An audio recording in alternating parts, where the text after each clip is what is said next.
நீங்களும் ஆயிஷா சொல்லுங்கம்மா, நீங்கள் என்ன சினிமாவில் நடிக்கணும்னு ஆசையில் வந்திருக்கீங்களா? ஆமாங்க சார். உங்களுக்கு என்னென்ன திறமை இருக்குது? திறமைன்னு சொன்னால் நான் வந்து ஸ்ரீலங்காவில் வந்து ஷார்ட் ஃபிலிம் மூவியெல்லாம் பண்ணிட்டு தான் இருக்கிறேன். ஓகே. என்னென்னு கேட்டால் ஃப்ளட் இஷ்யூ ஆச்சு. ஸோ ஃப்ளட் இஷ்யூ அதில் வந்து ரொம்ப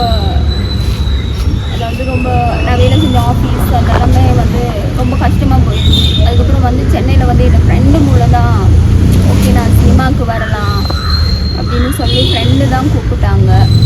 அவங்கள நம்பி தான் இங்கே சென்னைக்கு வந்தேன். சென்னைக்கு வந்தும் சரி ஓகே சினிமாவில் நாங்கள் ட்ரை பண்ணலாம் அப்படின்னு சொல்லி சில பேர் ஒவ்வொரு மாதிரி சொல்கிறாங்க. சினிமாவில் வந்து சில விஷயங்கள் இருக்குது. ஸோ இதெல்லாம் நீங்கள் ஃபேஸ் பண்ணி தான் சினிமாவுக்கு போகணும் அப்படின்னு சொல்லி. நீங்கள் போன இடங்கள் எப்படி இருக்கும்? நான் ஃபேஸ் பண்ண இடமெல்லாம் ரொம்ப நல்லது சார். ஒரு சில இடம்னா கொஞ்சம் ஒரு மாதிரி இருந்தாலும் பட் எல்லாருமே ரொம்ப கேர் பண்ணாங்க. ஒரு விஷயம் ஏதாவது ஒரு ஸ்டோரியாக சொல்லி அது எமோஷனலாக சொல்கிற மாதிரியான ஒரு இதுதான் இந்த கதையோட இது. நீங்கள் அது என்ன உங்கள் விஷயங்கள் வந்து எப்படி இருந்தீங்க, என்ன எதுக்காக நீங்கள் வந்தீங்க அப்படின்ற மாதிரி ஒரு சின்ன இது சொல்லுங்கள் பார்ப்போம். ஸ்ரீலங்காவில் நான் எல்லாமே எமோஷ்னலாக தான் சார் ஃபேஸ் பண்ணியிருக்கேன். ஃப்ளட் இஷ்யூவில் வந்து ரொம்பவே நிறையா அதை பற்றி பேசினாவே ரொம்ப கவலையாக போயிடும், அழகாக வந்துடும்.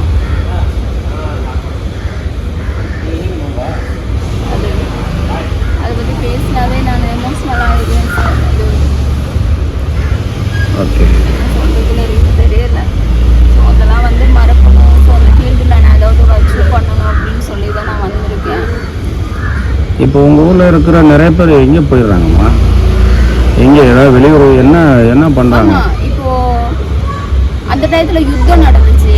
நீங்கள் உங்களுக்கு தெரியுமா தெரியாது. அந்த யுத்த டயத்தில் எல்லாம் வந்து நிறைய பேர் இழந்து வீடு சொந்த பந்தம் அவ்வளோ பற்றி இழந்து லண்டன் இப்போ போய் நல்லாவே இருக்கிறாங்க. லண்டன்லாம் போயிட்டு நல்லாவே இருக்காங்க. மிச்ச பேர் வந்து அகதியாக இந்தியாவில் கூட வந்து செட்டில் ஆகிருக்கிறாங்க. நானுமே அப்படி தான் நிறையா விஷயம் நிறையா கஷ்டத்தை மட்டும் ஃபேஸ் பண்ணிவிட்டு சரி ஓகே இந்த ஃப்ரெண்டு மூலம் தான் சென்னைக்கு வரலாம் அப்படின்னு சொல்லி அவங்க தான் கூப்பிட்டு வந்தாங்க. பட் வந்து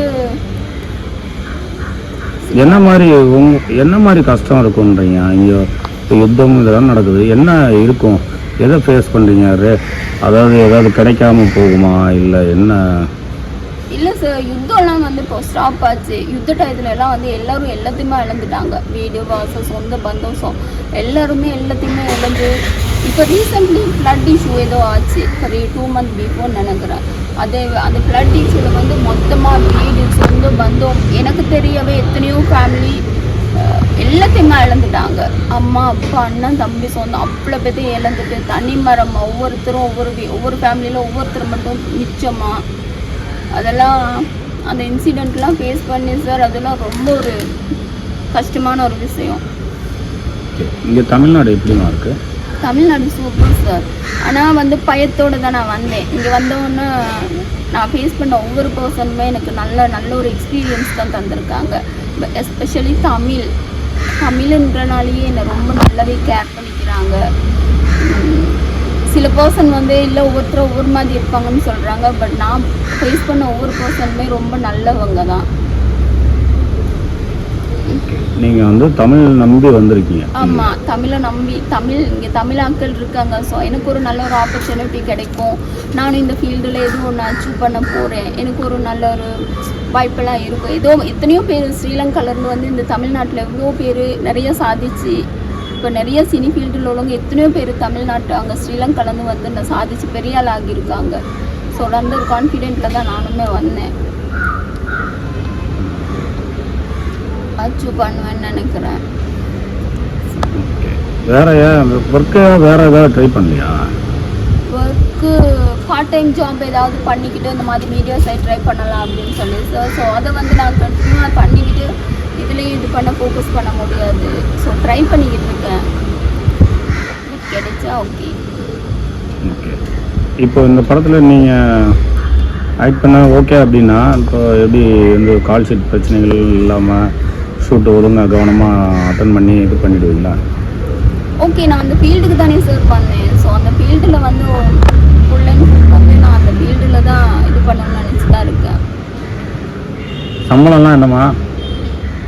சேலரி நான் ஃபஸ்ட்டு அப்படின்னு நான் இது பண்ணலை சார். ஃபஸ்ட்டு எனக்கு ஒரு இடம் வேணும், சினிமாவில் எனக்கு ஒரு நல்ல ஒரு இடம் வேணும். ஸோ வந்து அதுக்கப்புறம் என்னோட டேலண்ட்டு என்னோட டேலண்ட்டை பார்த்து எனக்கு ஒரு நல்ல ஒரு வாய்ப்பு கொடுத்து எனக்கு ஒரு நல்ல ஒரு இடம் கிடைச்சா போதும். சேலரின்னு சொல்லி நான் அது ஒரு எக்ஸ்பெக்டேஷன் எதுவுமே கிடையாது. ஃபஸ்ட்டு எனக்கு ஒரு இடம் வேணும். பேசுங்க. ஓகே, நல்லா பண்ணீங்க, சூப்பராக இருக்குது. வாழ்த்துக்கள், நல்லா அடிச்சிருக்கீங்க, சூப்பர், வாழ்த்துக்கள். பட்டு இதை நான் டேரக்டர் காமிச்சு இது கம்மி பேசுகிறேன், டேரக்டர் கண்டிப்பாக பேசுகிறேன். நல்லா இருக்குது, சூப்பராக இருக்குது. நல்லா ஸ்டோரிலாம் பார்த்தா தோண்ட புதையில் வர மாதிரி எவ்வளோ ஸ்டோரி சொல்கிறீங்க. கண்டிப்பாக அவங்க சக்ஸஸ் ஆகுறீங்க. கண்டிப்பாக மலையாளி ஸ்ரீலங்காத்துலேருந்து வந்துருக்கீங்க. ஸ்ரீலங்காவில் வந்துருக்கீங்க. கண்டிப்பாக நான் எப்படியா டேரக்டர் முயற்சி பண்ணுறேன். ஓகே, நான் டேரக்டருக்கு அனுப்பிச்சிடுறேன். ஓகே, சோகமாகவே சொல்கிறீங்களே, லவ் ஸ்டோரி அது மாதிரி சொல்லலாமே. ஓ அப்படியா, லவ் பண்ணியிருக்கீங்களா? இது ஸ்ரீலங்கா இங்கே சென்னையில்? இல்லை ஸ்ரீலங்கா. அந்த மாதிரி ஏதாவது சொல்லுங்கள். லவ் ஸ்டோரி நான் அத்தை பையனை தான் லவ் பண்ணேன்.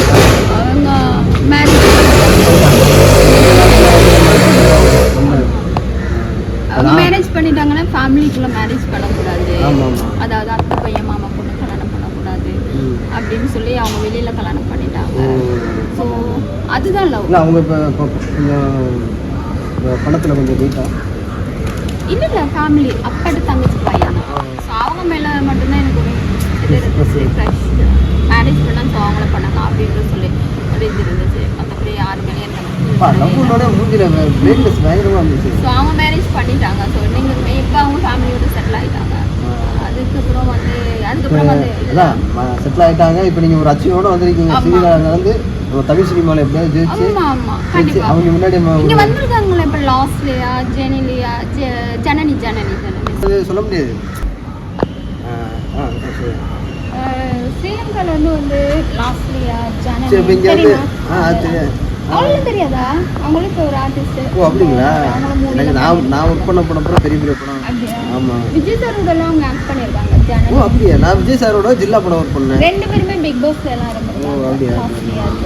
சரி, இப்போ நீங்கள் அதை தமிழ் சினிமாவில் வந்து அச்சீவ் பண்ணிட்டீங்க. அச்சீவ் பண்ணி இந்திய சினிமாவில் கல்யாணம் முடிச்சுக்கீங்க. எங்கே லவ் பண்ணி யாரும் கல்யாணம் முடிச்சுங்களா? அப்படி ஒரு பர்சன் பார்த்தா ஓகே, பர்சன் நான் கிடைச்சா பார்ப்பேன். அப்படி இன்னும் இல்லை. பட் எனக்கு இப்போ மைண்டில் நான் ஒரு இடத்துக்கு வரேன். நீங்கள் பேட்டி எடுக்க வந்த மாதிரி தெரியல, ஏதோ லவ் பண்ண வந்த மாதிரி தெரியுது. இல்லை என்ன சொல்கிறதா, கடவுள் கொடுத்த வித்தம் இருக்குல்ல, கடவுள் எங்கெங்கே என்னென்ன கொடுத்துருவா எதுவுமே. அதுவும் உண்மைதான். பட் பார்க்கலாம். நான் இப்போ தானே வந்திருக்கேன். இன்னும் தான் வந்து ஒவ்வொரு பர்சன் பார்த்துருக்கேன். இப்போ 2-3 ஆடிஷன் அட்டன் பண்ணியிருக்கேன். ஸோ வந்து எல்லாத்துலேயுமே வந்து எனக்கு விஜய் டிவின்னு சொல்லி அது எனக்கு அதில் மீரன் இல்லை மீரன் அண்ணான்னு சொல்லி அவங்க நல்ல ஒரு பர்சன், ரொம்ப கேரிங்காக. அதாவது என்னவா இருந்தாலும் சொல்லுங்க, நான் இருக்கேன். விஜய் டிவியில் என்ன இன்னும் ப்ரோக்ராம் ஒரு சேனல்ல ஒரு மீரன் அண்ணான்னு ஒரு பர்சன் பார்த்தேன். ஸோ அவங்க வந்து பிடிச்சலாம் இல்லை, ஃபர்ஸ்ட் கேளுங்க. அவங்களோட ஆடிஷன் ஒன்று, அதாவது ஒரு ஆடிஷன் மூவிக்கு ஆடிஷன் வந்து அவங்களோட அந்த ஆடிஷன் அட்டன் பண்ணேன்.